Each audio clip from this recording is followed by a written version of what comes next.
រឿងស្លកកូនេះមួយបងបើសាច់ស្លតែមួយផ្លែតទេណាស់តែយូរនឹងរឿងផ្សាយផ្សំបន្លែនឹងហ្មងហើយចាស់ក៏តែងតែនិយាយថាស្រីបើសិនជាចេះស្លកកូគឺអាចយកគ្រួសារបានហើយមែនអត់បង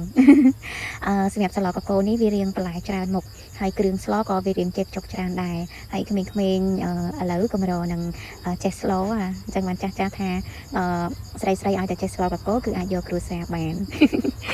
ហើយថ្ងៃនេះខ្ញុំបានស្លកកូផ្សាយផ្សំបន្លែជុំវិញផ្ទះចឹងណាបងមិនខ្ញុំនិយាយលេងទេចាហើយសម្រាប់បន្លែកកូរបស់ខ្ញុំថ្ងៃនេះគឺមានជាមួយនឹងល្ពៅចាមានលហុងមានផ្សិតមាន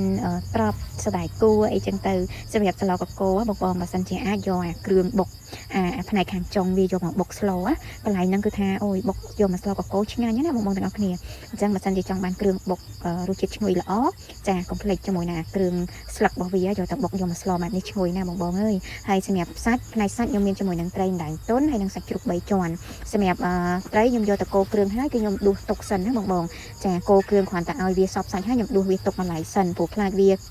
បាយសាច់បងត្រីតែបាយសាច់ស្លអត់ឆ្ងាញ់ទេអញ្ចឹងហើយគឺខ្ញុំដួសវាទុកបន្លែសិនយើងដាក់បន្លែដាក់អីសាច់ឲ្យផុយតិចហើយបានខ្ញុំដាក់ត្រីហើយខ្ញុំដាក់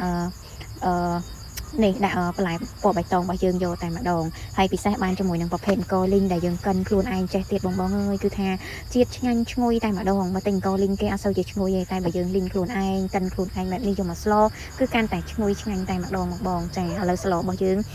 ឆ្អិនហើយចាឆ្អិនហើយខ្ញុំដាក់អង្គលីងចុងក្រោយបន្ថែមតែជាមួយនឹងបន្លែបៃតងរបស់យើងមកជាការស្រេចហើយបន្លែបៃតងថ្ងៃនេះខ្ញុំមានជាមួយនឹង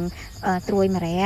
ចាត្រួយមករំហើយនឹងស្លឹកងប់អូយត្រូវជាតិគ្នាណាបងអើយហើយនិយាយមកទេហិលមកអូយជាតិហ្មងម្ហូបនេះអត់សូវចុះបាយទេព្រោះញ៉ាំស្លច្រើនជាងបាយហើយយើងយករសជាតិកំសើដិតពេកបងចារសជាតិមកល្មមមកលាងឡែមតិចមកចាកុំយករសជាតិដិតពេកយើងញ៉ាំតែស្លមកក៏ឆ្ងាញ់ដែរបងហើយអត់សូវចុះបាយទេអញ្ចឹងសម្រាប់វីដេអូថ្ងៃនេះគឺមានតែប៉ុណ្្នឹងទេបង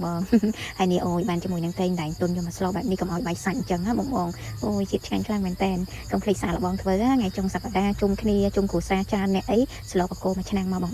បងមានតែម្នាក់ពីរនាក់អីស្លអត់សូវជាឆ្ងាញ់ទេតែបើបានគ្នាច្រើនណាអូយឆ្ងាញ់មែនតើ